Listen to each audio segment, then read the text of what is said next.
नमस्कार। सबसे बड़ा सवाल देख रहे हैं आप, मैं हूं आपके साथ पूजा। शराब घोटाले में जब से संजय सिंह की गिरफ्तारी हुई है तब से दिल्ली के मुख्यमंत्री अरविंद केजरीवाल गायब थे। ना कोई बयान सामने आ रहा था, ना ही सोशल मीडिया पर ज्यादा एक्टिव नजर आए। पर अब अंडरग्राउंड हुए केजरीवाल बाहर आए हैं और बीजेपी पर, मोदी सरकार पर बड़ा हमला बोला है। अरविंद केजरीवाल ने कहा कि आज सबसे बड़ी देशभक्ति का काम अगर कोई है तो वो ये है कि भाजपा को 2024 से हटाओ, देश तभी तरक्की करेगा।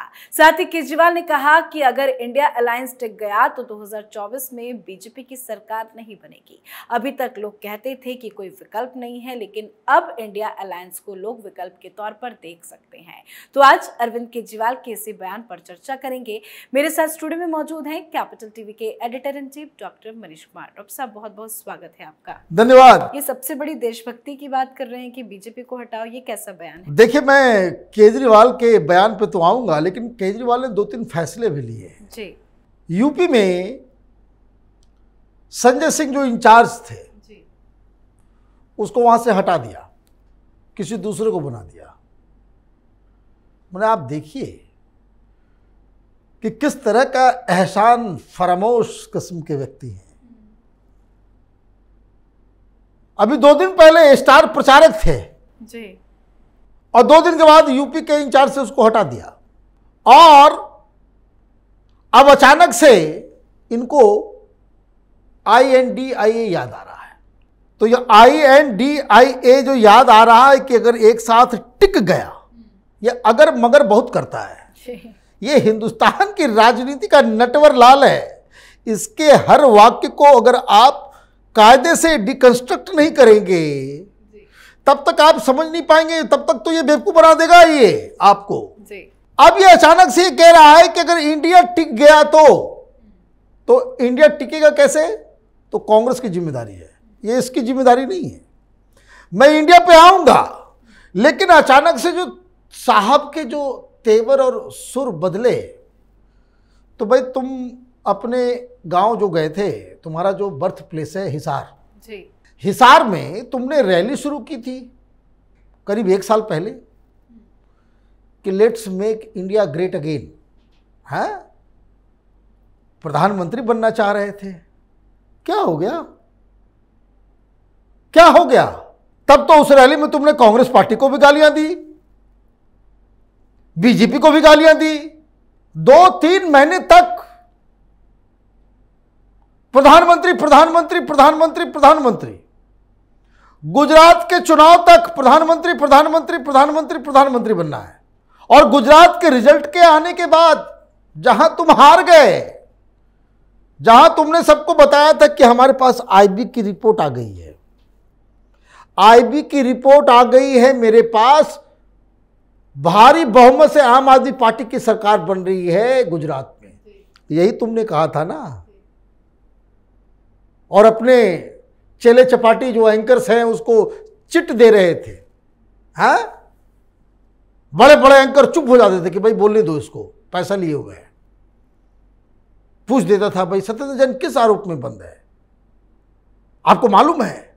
और बड़े बड़े एंकर चुप, अरे नहीं नहीं नहीं नहीं, माल की वजह से। तो सवाल भी सब चला गया, सब लोग भूल गए कि वो चिट लेकर के आया था कि भाई IB की रिपोर्ट आ गई है, खुफिया रिपोर्ट। लेकिन चुनाव हारा तो क्या कहा था इसने? यही मनीष सिसोदिया और संजय सिंह बेचारे दोनों जेल चले गए। कभी कभी दया आती है, लेकिन क्या किया जाए। ये दोनों प्रेस कॉन्फ्रेंस करके इन्होंने कहा था कि चुनाव हार गए, लेकिन हिंदुस्तान को ऑप्शन मिल गया। ये मनीष सिसोदिया ने प्रेस कॉन्फ्रेंस करके कहा था कि लोग ये सवाल पूछ रहे हैं, पत्रकार पूछ रहे हैं, देश ये जानना चाहता है कि मोदी वर्सेस हु, 2024 में मोदी वर्सेस हु। तो ये हु हमको मिल गया है, ये हु ये केजरीवाल है, क्योंकि अब हम नेशनल पार्टी बन गए हैं। याद आया जी। अभी साहब कह रहे हैं कि इंडिया एकजुट हो गया तो देशभक्ति का काम होगा, ये होगा वो होगा। लेकिन अगर पिछले कुछ दिनों से नजर डाले तो इंडिया अलायंस की तरफ से कोई स्टेटमेंट नहीं आ रहा था। अचानक से केजरीवाल इतनी तारीफ कर रहे हैं, क्यों? देखिए, केजरीवाल का गोल बहुत ही साफ है। He wants to finish Congress. जब तक कांग्रेस है केजरीवाल नेशनल पार्टी नहीं बन सकता है। इस बेसिक थ्योरी को आप समझ लें जी। अभी दिल्ली में है, दिल्ली में सरकार जाएगी या कुछ होगा, मामला खत्म हो जाएगा, कांग्रेस पार्टी फिर से रिवाइव कर जाएगी। इस तरह की पार्टियां बहुत बार देश के सामने आई है, जो सिंगल लीडर के द्वारा चलाई गई हुई पार्टियां असम में हुई, अब तो अलग अलग हो गया, लेकिन आंध्र प्रदेश पुराना टीडीपी, उस तरह के बहुत सारे लोग आए और चले गए। लेकिन ये जो 2024 का जो मसला है, ये आज इसलिए बोल रहा है क्योंकि कल उसको खबर दे दी गई, यूपी में आजकल ध्यान दे रहा है, यूपी में अखिलेश यादव ने कांग्रेस के खिलाफ एक मोर्चा खोल दिया और अपना पोस्टर लगवा दिया कि मैं प्रधानमंत्री बनूंगा। वहां पोस्टर लग गया। अभी देखिए वह नीतीश कुमार का भी पोस्टर आ जाएगा। अभी केजरीवाल आ गया फिर से मैदान में, अभी 4-5 दिन से चुप है। बहुत होशियार व्यक्ति है कि अभी बाहर आएगा, लोग बोलेंगे भाई देखो देखो चोर का दोस्त आ गया। यही है, फैक्चुअल बात है ये। अब ये जो ये जानता है कि पब्लिक मेमोरी बहुत शॉर्ट है, 6 महीने बाद लोग भूल जाते हैं। ये लोग भूल गए भाई सत्येंद्र जैन कौन है, चेहरा याद है आपको? भूल गए चेहरा, लोग भूल जाते हैं कि भाई कौन है, नहीं है। मनीष सिसोदिया भी चला गया, धीरे धीरे वो पता नहीं कब सुप्रीम कोर्ट का फैसला आए नहीं आए, लेकिन ये एक बहुत दूर की कौड़ी खेल रहा है। अब ये जपना शुरू कर दिया, जैसे मैंने बताया कि कहां से इसने शुरू की थी, हिसार से, और अब ये कह रहा है कि अगर मगर जो कर रहा है कि अगर इंडिया एक साथ हो जाए। अब क्यों किया ये कि एक साथ नहीं होगा तो क्या होगा? एक साथ नहीं होगा तो कोई ना कोई रिस्पॉन्सिबल होगा कि भाई इसकी वजह से ये गठबंधन नहीं बना। आपने एक नैरेटिव क्रिएट कर दिया कि मोदी को हराना है तो ये जरूरी है कि सब लोग एक साथ रहे। कोई फर्क नहीं पड़ता एक साथ रह लो या अलग अलग रह लो। आप ये कह रहे हो कि भाई अगर एक साथ हो गए तो मोदी को हराया जा सकता है, तो भाई ये बताओ राजस्थान में, मध्य प्रदेश में और छत्तीसगढ़ में तुमने अपने उम्मीदवार क्यों खड़े कर दिए? मैं ऐसे नहीं कहता कि नटवर लाल है, ये कांग्रेस के ऊपर जिम्मेदारी भी दे रहा है और कांग्रेस के खिलाफ उम्मीदवार भी खड़े कर रहा है।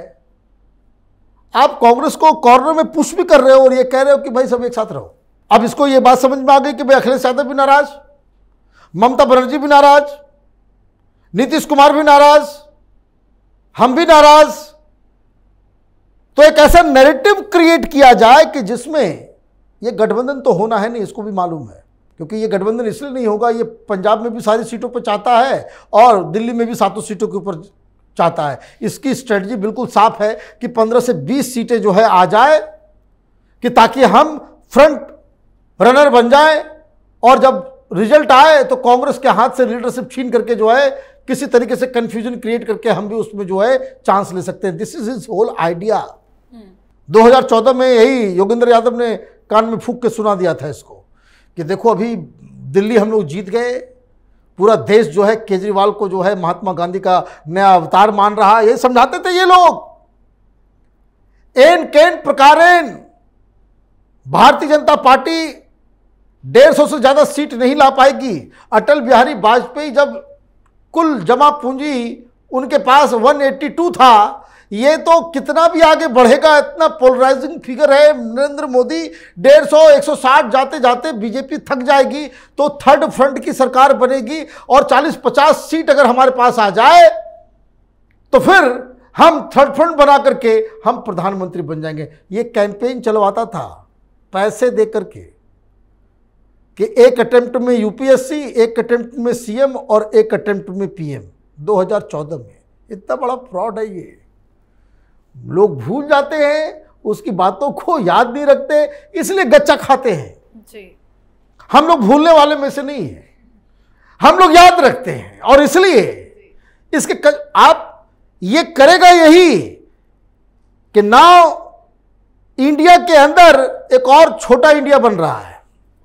छोटा इंडिया अगले एक सप्ताह, ये जो 4-5 राज्यों में जो चुनाव हो रहे हैं उसके बाद आप देखेंगे कि इस इंडिया के अंदर एक छोटा इंडिया बनेगा।